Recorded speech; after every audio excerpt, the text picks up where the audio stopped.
आत्यानं कानात कुर्र केल्यावर मिळतं ते नाव,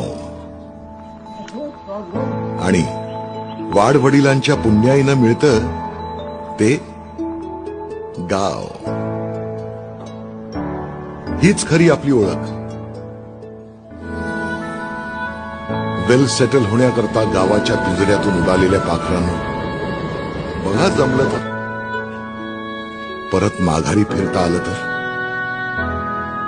कित्येक घरांची गंजलेली कुलप तुमची वाट बघतायत.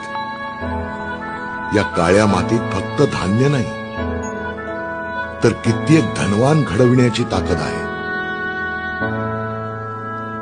इथल्या तडा गेलेल्या भिंतींना, पडीक घरांना, ओसाड शेतीला, सुन्न गावांना, सुरकुतलेल्या हातांना फक्त तुमच्या सोबतीची गरज आहे. ही आपली माती